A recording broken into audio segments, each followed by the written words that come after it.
Il est difficile d'imaginer qu'une guerre puisse continuer pour un seul homme. Et pourtant, voici l'histoire incroyable et vraie d'Hiro Onoda.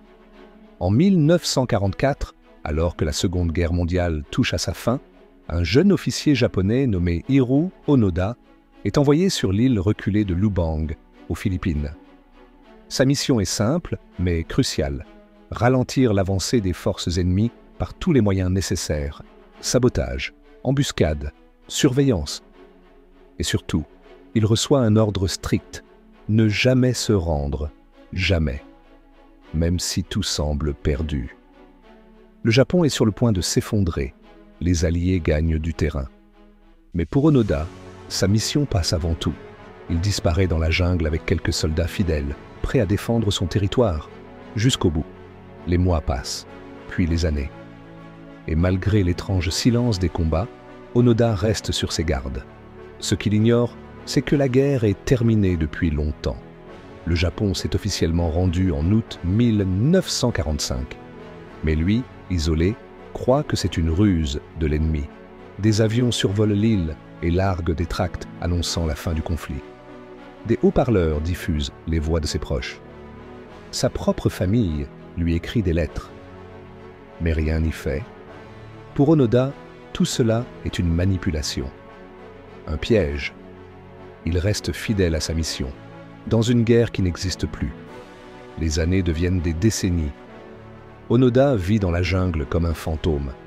Il chasse pour survivre. Il se bat parfois contre des villageois, croyant affronter l'ennemi. Les autres soldats avec lui finissent par mourir ou abandonner.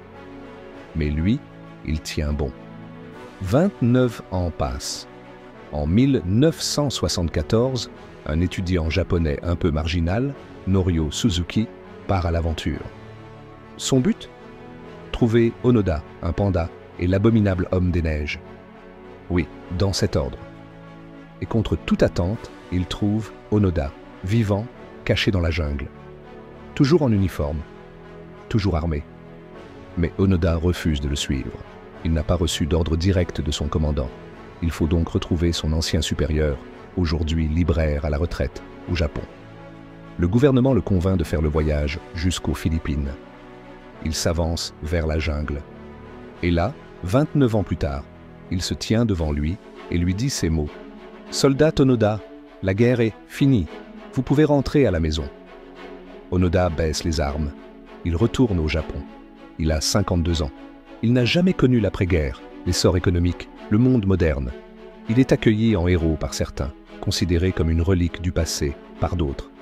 Mais il reste fidèle à ses valeurs, à sa discipline et à sa vision du monde. Son histoire pose une question troublante.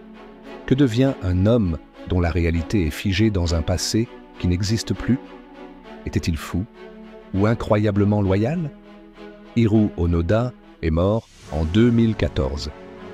Jusqu'à la fin, il aura incarné l'obéissance absolue, le devoir et la solitude. Une vie suspendue dans le temps. Alors, vous, qu'auriez-vous fait à sa place? C'était l'Esprit Curieux. Tu veux découvrir d'autres histoires incroyables? Abonne-toi, la prochaine vidéo pourrait bien te surprendre encore plus.